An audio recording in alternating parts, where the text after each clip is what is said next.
Brought to you by Penguin.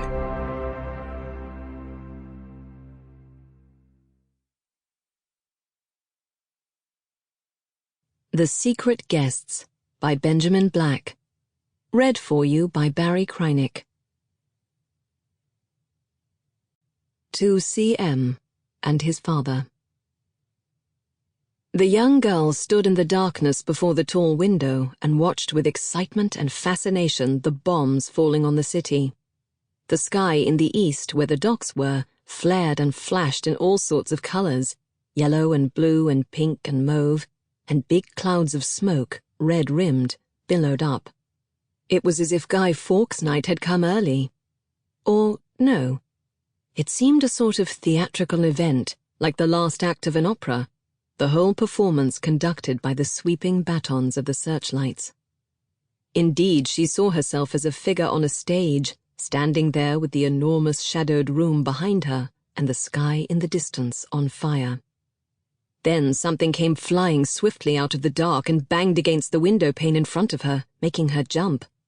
After the first shock, she stepped nearer to the window and saw the bird on the gravel outside, lying on its back with its wings tucked against its sides with unnatural neatness. It was twitching, and its eyes were open. She could see them shining like little black beads in the glare from the sky. What kind of bird was it?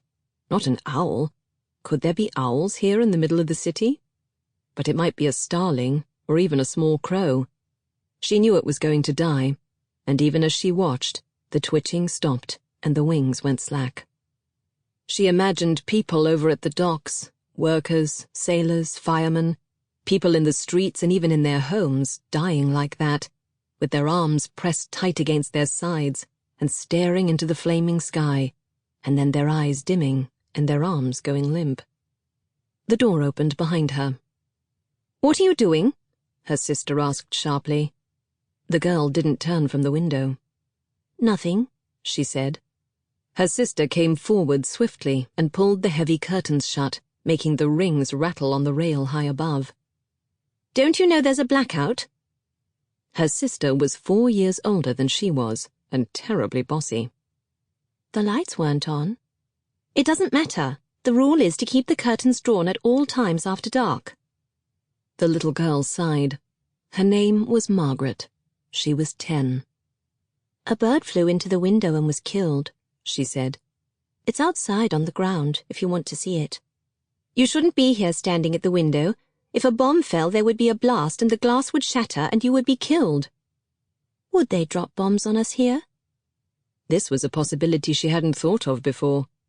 She was curious to know what it would be like to be blown up.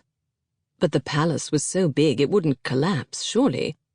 Only the roof would be damaged and chimney pots knocked over. "They drop bombs everywhere," her sister said. "Now come along, Mummy and Daddy are waiting for us." She led the way out of the room. They went along a broad corridor where there were chandeliers and rows of gilt chairs facing each other on either side, and big ornate mirrors on the walls, impassive as sentries. As they walked, Margaret studied her sister with interest. "You're shaking," she said. "What?" "Are you frightened of the bombs?" Her sister would not look at her. "Of course I'm not frightened." They came to a pair of broad double doors, with 2 footmen in livery standing to attention, one on either side. "I wonder why the bird flew into the window," Margaret said thoughtfully. "Maybe it was frightened too, of all the noise and the lights." The footman stepped forward smartly, each one opening his side of the double doors to allow the girls through. The large, high-ceilinged drawing room had faded gold wallpaper and a dark yellow carpet. There was a chandelier, too. Big, blurred paintings, portraits mostly, in varied shades of black and brown and faded reds, leaned out a little way from the walls, as if the people in them were listening intently to everything that went on in the room. There was an enormous marble fireplace, with an absurdly small coal fire smoking in the grate. In wartime, it was the duty of everyone to use fuel sparingly. The girl's father, tall and lean and wearing a 3-piece suit of grey tweed, stood by the mantelpiece with a glass of sherry in one hand and a cigarette in the other. Their mother— Sample complete. Ready to continue?